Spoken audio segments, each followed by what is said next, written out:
Bapak, Ibu, saudara-saudari semua, selamat pagi. Hari ini kita sama-sama mau kembali merenungkan sedikit dari apa yang dituliskan di dalam firman Tuhan.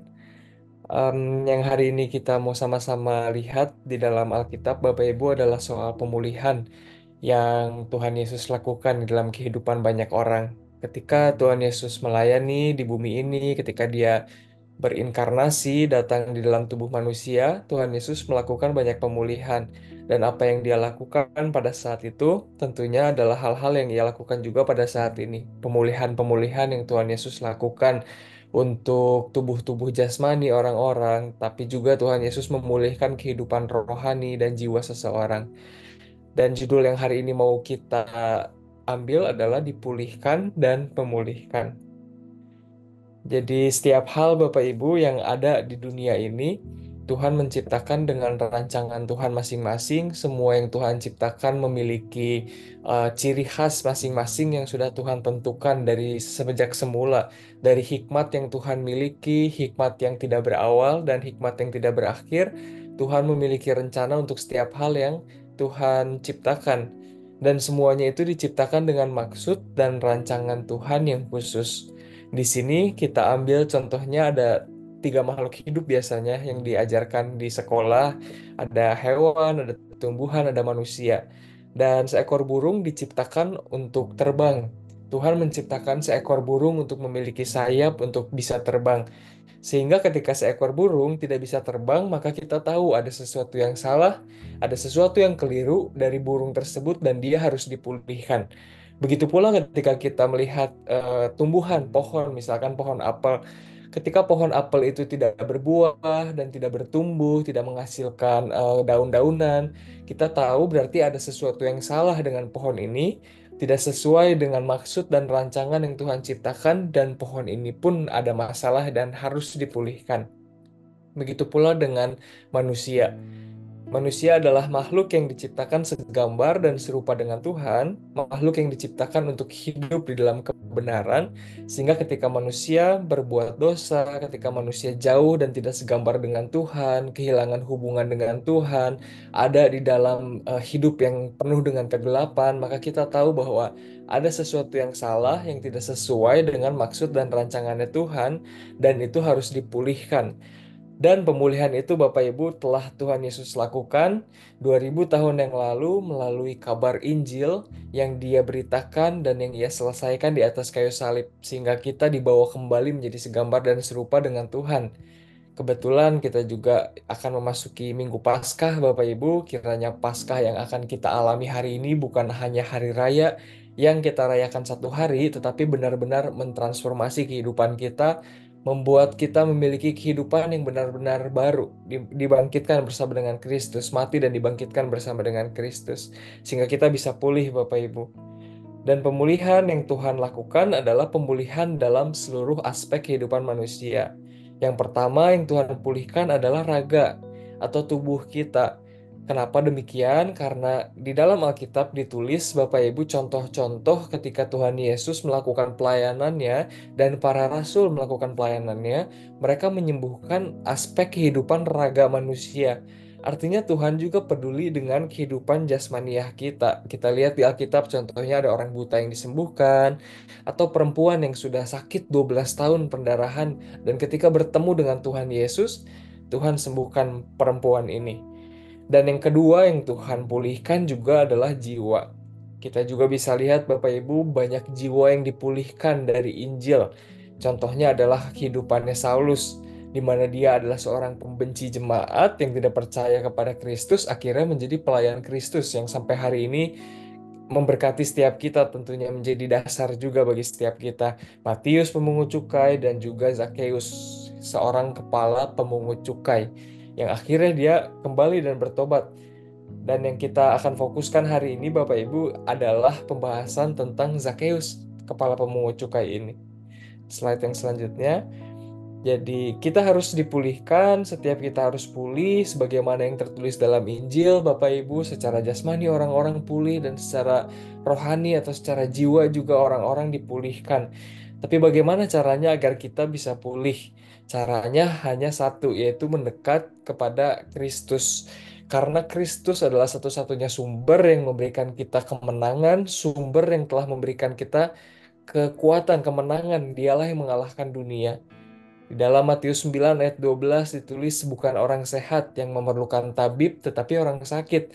Seringkali Bapak Ibu banyak sekali terdengar suara-suara yang berkata bahwa aku tidak layak untuk datang kepada Tuhan. Aku telah melakukan hal yang berdosa, terutama mungkin di anak muda Bapak Ibu. Beberapa kali saya dengar anak muda bicara, saya nggak layak datang kepada Tuhan.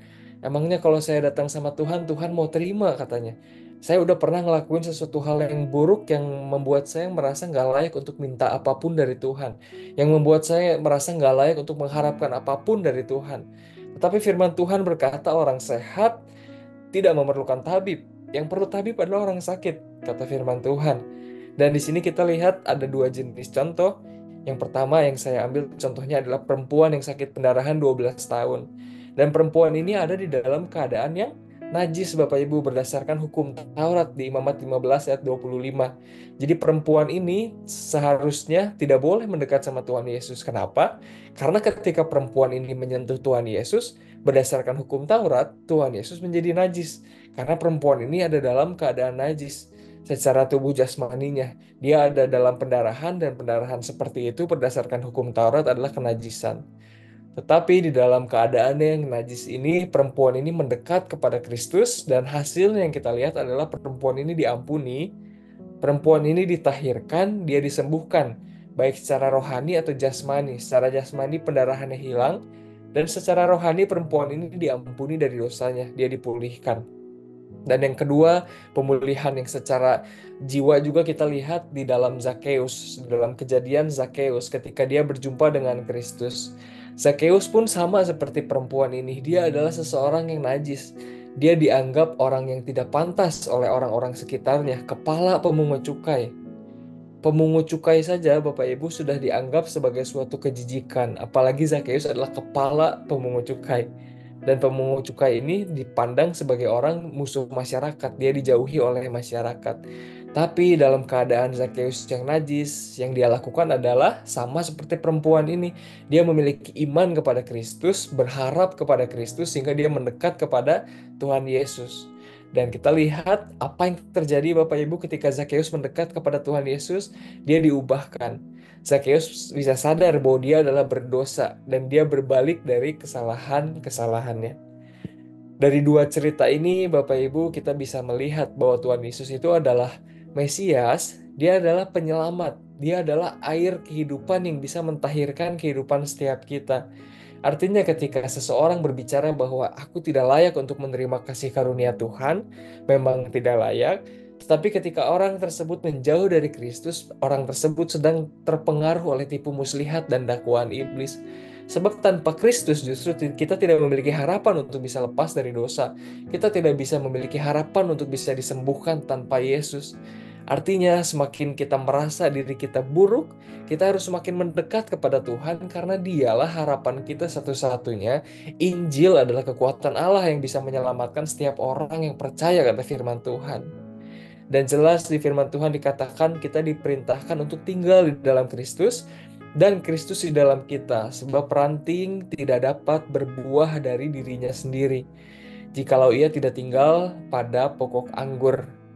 Tanpa kita mendekat kepada Kristus, tanpa kita berharap kepada Kristus, kita tidak akan bisa berbuah, Bapak Ibu. Kalau kita merasa, aduh kenapa saya punya kelemahan yang buruk, saya punya sikap yang buruk, saya punya berbagai macam dosa yang gak bisa lepas. Alasannya bukan karena kita kurang baik, bukan karena kita orang yang kurang baik, kurang hebat, bukan. Tapi karena kita kurang mendekat kepada Kristus. Kita kurang mengandalkan Kristus, kita kurang berdoa. Karena nearness is likeness. Ketika kita dekat dengan Tuhan, maka kita akan menjadi semakin serupa dengan Tuhan. Ketika kita sakit, mendekatlah kepada Tuhan. Ketika kita memiliki sikap-sikap yang buruk, Bapak Ibu, mendekatlah juga kepada Tuhan. Dan ketika kita mendekat kepada Tuhan, tentu kita yang akan dipulihkan Bapak Ibu. Seperti Zakheus. Biasanya ketika orang benar dikelilingi oleh orang-orang fasik, katanya jangan bergaul dengan orang fasik. Karena mungkin kita akan terpengaruh dengan pandangan orang fasik. Kita akan menjadi pikirannya akan menjadi fasik juga, menjadi tidak percaya Tuhan juga. Tetapi ketika Tuhan Yesus ada di tengah-tengah para pendosa, sebaliknya yang terjadi. Bukan Tuhan Yesus yang terpengaruh Bapak Ibu, tetapi Tuhan Yesus yang mempengaruhi. Bukan dia yang terpengaruh menjadi pikirannya menjadi pikiran fasik juga, tetapi dia yang mengubahkan pikiran orang-orang fasik menjadi pikiran orang-orang benar. Itulah Mesias, Bapak Ibu. Dan di slide yang selanjutnya, apa akibat dari kita mendekat kepada Allah? Kita lihat bahwa Zakheus bukanlah seorang yang baik. Zakheus adalah orang yang berdosa, bahkan terkenal sebagai orang berdosa, dianggap orang yang paling berdosa oleh orang-orang sebangsanya. Tetapi di dalam keadaan yang buruk, keputusan Zakheus adalah bukan menjauh dari Tuhan. Keputusan Zakheus adalah untuk mendekat kepada Tuhan. Dia mencari Tuhan justru bukan yang menjauh dari Tuhan. Dan Zakheus itu Bapak Ibu tubuhnya mungil. Dia lebih kecil dari orang-orang di sekelilingnya. Sehingga ketika dia mau melihat Tuhan Yesus, dia nggak bisa melihat Tuhan Yesus karena dia terhalang orang banyak. Tetapi di dalam kelemahannya, di dalam keterbatasannya, dia membuktikan bahwa dia memiliki hati yang haus dan hati yang percaya kepada Tuhan. Karena dia tidak menyerah Bapak Ibu. Dia tidak menyerah, dia mencari pohon, dia memanjat pohon, dan ketika dia memanjat pohon, dia melihat Tuhan Yesus. Dan yang pentingnya lagi, Tuhan Yesus juga melihat Zakheus, Bapak Ibu. Mungkin saja kita berpikir bahwa ada kemungkinan di mana Tuhan Yesus nggak lihat Zakheus. Bisa saja Tuhan Yesus sedang sibuk dalam perjalanannya sehingga dia fokus melihat jalan dan dia nggak tahu ada orang yang melihat dia dari atas pohon. Tetapi ternyata Tuhan Yesus melihat Bapak Ibu. Ketika Zakheus ada di atas pohon, ternyata Tuhan Yesus melihat bahwa Zakheus benar-benar mencari Tuhan Yesus. Zakheus mencari dan Zakheus merindukan Tuhan. Inilah yang ditulis juga di dalam firman Tuhan bahwa Allah memberi upah kepada orang yang sungguh-sungguh mencari Dia. Ketika kita rindu kepada Tuhan, kita mencari Tuhan, Tuhan melihat. Ketika kita menangis menginginkan pertolongan Tuhan, Tuhan melihat. Bapak Ibu, firman Tuhan katakan, mata Tuhan ada di segala tempat. Jadi ketika Zakheus ada di atas pohon, Tuhan tidak melalaikan Zakheus. Tuhan nggak jalan dan lupa sama Zakheus. Walaupun secara mata jasmani mungkin Tuhan secara tubuh dia sedang jalan ke depan, tapi dia lihat Zakheus ada di sana dan merindukan Tuhan. Dan ketika Zakheus bertemu dengan Tuhan, apa yang terjadi? Ada perubahan yang besar. Hidupnya bertransformasi. Di sini saya ada ambil kutipan dari salah satu teolog yang bernama John Trapp. Sesuai namanya kata John Trapp, ia itu harusnya adalah seorang Puritan, seseorang yang memegang kebenaran. Tapi kok dia malah jadi seorang pemungut cukai katanya. Dia seorang pendosa di muka umum yang tidak sederhana melainkan cerdik, seorang pemeras katanya. Seorang yang kaya namun seorang penjilat yang malang. Jadi Zakheus itu Bapak Ibu di dalam bahasa Ibrani namanya adalah Zakai. Dan Zakai itu artinya adalah seseorang yang murni, seseorang yang berpegang murni pada kebenaran. Tapi Zakheus tidak sesuai dengan panggilan namanya ya Bapak Ibu. Seharusnya dia orang yang murni mengikut Tuhan. Loh, tapi kok jadi pemungut cukai? Di mana pemungut cukai itu biasanya suka mencuri apa yang bukan menjadi bagiannya. Dia suka memungut sesuatu dilebih-lebihin. Disuruhnya berapa? 10.000 misalkan, dilebih-lebihin jadi 100.000. Itu adalah kebiasaan. Dan Zakheus tidak sesuai dengan panggilannya. Oleh karena itu ketika dia berjumpa dengan Tuhan Yesus, Zakheus dilahirkan kembali. Dia menjadi ciptaan yang segambar dan serupa dengan Allah kembali ke panggilan awalnya Zakheus. Next slide selanjutnya. Jadi Tuhan Bapak Ibu memanggil setiap kita itu dengan nama kita. Ketika Tuhan memanggil ke-12 rasul, Tuhan memanggil Petrus dengan namanya. Tuhan memanggil Yohanes dengan namanya. Tuhan memanggil Nathanael dengan namanya. Begitu pula ketika Tuhan bertemu Zakheus, Tuhan bilang, Zakheus. Tuhan panggil nama Zakheus. Zakai berarti Tuhan panggil, hai kamu orang yang murni, Zakai. Segeralah turun sebab hari ini aku harus menumpang di rumahmu. Tuhan Yesus tidak memanggil kita Bapak Ibu dengan korporat saja, tapi Tuhan memanggil kita satu persatu. Sehingga Tuhan di dalam Alkitab kita lihat bahwa Dia bukanlah Tuhan Allah yang kepemilikannya hanya secara korporat, tetapi dia Allah kepemilikan secara pribadi. Oleh karena itu, kenapa di firman Tuhan ditulis Tuhan Allah Abraham, Tuhan Allah Ishak, Tuhan Allah Israel, Tuhan Allah Elia, Allah Samuel, Allah Petrus, Allahnya Yohanes. Dia bukan hanya disebut Tuhan Allahnya orang Kristen. Dia adalah Tuhan Allah orang orang Kristen, tapi dia juga Tuhan Allahnya Petrus, Tuhan Allahnya Sam, Tuhan Allahnya Adin. Dia memanggil kita masing-masing sesuai dengan nama kita. Seperti yang tertulis bahwa Tuhan memanggil kita dengan namamu dalam Yesaya 43 ayat yang pertama. Dan di Yohanes 10 ayat 3 juga ditulis bahwa ia memanggil domba-dombanya masing-masing menurut namanya. Artinya Tuhan memiliki panggilan yang unik dan khas bagi setiap kita masing-masing, Bapak Ibu. Di next yang slide selanjutnya. Karena ketika kita ada di dalam kandungan ibu, Tuhan itu bukan menciptakan kita dengan asal. Ketika Tuhan menciptakan manusia, Dia membentuk manusia dengan tangannya dan menghembuskan nafas kehidupan. Dan di dalam kandungan ibu, Tuhan bukan hanya berfirman, tapi di Mazmur ditulis Tuhan menenun kita di dalam kandungan ibu. Artinya ada pekerjaan tangan Tuhan. Ketika kita masih di dalam kandungan ibu, Tuhan menenun kita secara fisik. Tuhan menenun kita. Bahkan ditulis matamu melihat selagi aku bakal anak, belum jadi anak. Lagi ditenun sama Tuhan. Hari-hari kita Tuhan yang tenun. Di dalam kitab Tuhan katanya tertulis semua hari-hari yang akan dibentuk sebelum ada satupun daripadanya. Artinya Tuhan memiliki rancangan tenunan di dalam kandungan ibu itu ketika kita dikandung secara fisik dan juga secara kehidupan kita. Tuhan yang sudah atur semuanya Bapak Ibu. Secara fisik DNA kita, bagaimana wujud kita, struktur genetik kita, kemampuan kita, penampilan kita, semuanya udah Tuhan yang atur. Oleh karena itu, Bapak Ibu, kita nggak bisa bilang kepada orang, kok kamu kurang ganteng, kok kamu kurang cantik, kamu kurang tinggi, kamu kurang hitam, kamu kurang putih. Kita sedang menghina Sang Pencipta. Karena Dia adalah penenun kehidupan setiap kita. Dan Bapak Ibu, ketika seseorang kurang pandai di dalam matematika, ketika seseorang kurang pandai di dalam berbicara, jangan kita bilang dan berpikir bahwa kamu orang yang bodoh. Karena Tuhan yang menenun dan memiliki talenta di dalam kehidupan setiap orang. Dan secara psikologi ada 9 jenis kecerdasan yang berbeda. Artinya kita nggak bisa mengukur kecerdasan berdasarkan matematika. Misalkan dia nggak cerdas di matematika, kita bilang dia kurang pintar. Tidak, Bapak Ibu. Tuhan menenun kehidupan setiap kita. Dan yang kedua, Tuhan juga menenun kehidupan kita secara rancangan. Tuhan punya rancangan.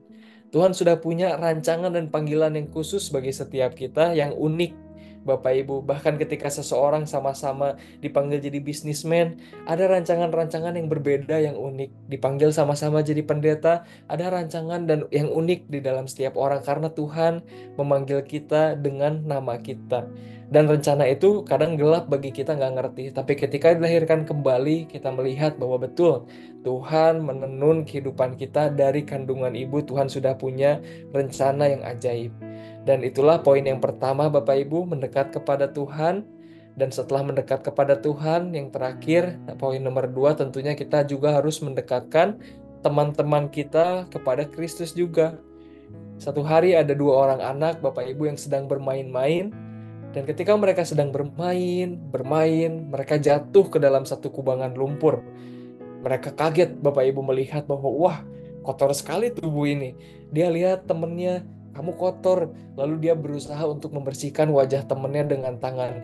Dielap wajahnya, tubuhnya dielap, tapi kok tetap kotor ya. Temen yang satunya juga sama, ngelihat temennya, badan kamu kotor. Dia elap mukanya, dia elap badan temennya ini, tapi tetap kotor juga. Karena nggak bisa Bapak Ibu, mereka bersih. Karena mereka berdua sedang ada dalam keadaan yang kotor. Kalau mereka mau bersih, mereka harus memiliki air, sumber air yang bersih. Mereka harus dibasuh dengan air, maka mereka akan bersih. Ketika kita melayani seseorang, Bapak Ibu, kita sedang punya teman-teman yang ada dalam keadaan yang sulit. Kita lihat bahwa pikiran teman kita sedang keruh, mereka sedang dalam keadaan yang masalah-masalah yang tidak terselesaikan. Jangan kita bawa mereka ke dalam pikiran kita juga. Pikiran kita pun keruh, Bapak Ibu. Jangan kita bawa mereka ke dalam pendapat kita sendiri, tapi kita bawa teman-teman kita ke dalam firman Tuhan. Jangan kita membasuh pikiran orang lain yang keruh dengan pikiran kita juga yang keruh. Kita harus membawa mereka ke dalam pikiran firman Tuhan yang hidup dan berkuasa dan sanggup untuk memulihkan dan membersihkan setiap orang yang mendengarnya. Jadi kita mendekatkan kerabat kita kepada Kristus Bapak Ibu, bukan kepada diri kita sendiri. Karena ketika seseorang berjumpa dengan kita, orang tersebut tidak akan mengalami mujizat, orang tersebut tidak akan mengalami perubahan, orang tersebut akan tetap dalam keadaan yang berdosa. Tapi ketika kita bawa mereka kepada Kristus, mereka akan berubah seperti Zakheus berubah. Mereka akan berubah seperti perempuan yang 12 tahun pendarahan berubah. Kalau mereka berjumpa dengan Kristus, bukan dengan kita. Artinya kita harus mati Bapak Ibu di dalam Paskah yang akan datang ini. Firman Tuhan katakan, jikalau biji gandum tidak jatuh ke dalam tanah dan mati, ia tetap satu biji saja. Tetapi jika ia mati, ia akan menghasilkan banyak buah. Mari kita mati bersama-sama dengan Kristus, Bapak Ibu, memiliki pikiran Kristus. Ketika kita ada di sekeliling kita harus renungkan apakah kehadiran kita membawa pengaruh buruk atau kehadiran kita membawa pengaruh orang-orang datang kepada Kristus. Apakah yang kita katakan dan kita lakukan itu benar? Apakah itu perlu? Apakah itu memberkati orang lain di dalam Kristus? Bapak Ibu, kita harus merenungkan di Paskah ini kiranya ada kuasa Tuhan yang membuat kita sungguh-sungguh mati dan bangkit bersama dengan Kristus untuk menjadi terang bagi sesama kita di sekeliling kita. Dan slide yang terakhir, di 1 Petrus ditulis, Bapak Ibu, kamulah bangsa yang terpilih, imamat yang rajani, bangsa yang kudus, umat kepunyaan Allah sendiri, supaya kamu memberitakan perbuatan-perbuatan yang besar dari Dia yang telah memanggil kamu keluar dari kegelapan kepada terangnya yang ajaib. Tuhan telah memanggil kita dari kegelapan keluar kepada terangnya yang ajaib, seperti yang kita bahas tadi di slide yang awal tentang mendekat kepada Kristus, Bapak Ibu. Dia telah memanggil kita untuk mendekat kepada Kristus. Tapi di sini juga ditulis kenapa kita dipanggil keluar dari Kristus. Selain untuk keselamatan kita juga dipanggil untuk supaya kamu memberitakan perbuatan-perbuatan yang besar. Jadi kita dipanggil, dipulihkan untuk membawa orang-orang juga dipulihkan juga, memulihkan. Kita dipulihkan dan kita juga dipanggil untuk memulihkan orang dengan cara membawa mereka untuk mengenal Kristus juga. Ada satu bagus ini lagu Bapak Ibu dari Gold City, Preach the word, preach the cross, preach redemption to a lost and dying world, katanya. Beritakanlah firman, beritakanlah salib, beritakanlah penebusan kepada dunia yang sedang hilang dan sedang mati ini, sedang sekarat ini, Bapak Ibu. Jadi mari Bapak Ibu kita ikuti panggilan Tuhan untuk terus mendekat kepada Tuhan, terus percaya kepada Injil, dan kita juga membawa orang-orang di sekeliling kita percaya juga kepada Injil, kepada Allah, sehingga mereka dipulihkan seperti kita telah dipulihkan. Sekian renungan hari ini Bapak Ibu, mari kita berdoa. Bapa, terima kasih untuk kematian-Mu di atas kayu salib. Tuhan tolong agar kami sungguh bisa mati bersama dengan Kristus dan bangkit bersama dengan Kristus, agar kami terus mendekat kepadamu, dipulihkan, dan agar dari kehidupan kami orang-orang dapat dipulihkan dan melihat cahaya Injil-Mu. Terima kasih Bapa, berkati setiap kami, pertumbuhan iman kami di dalam Engkau. Di dalam nama Tuhan Yesus kami berdoa. Amin.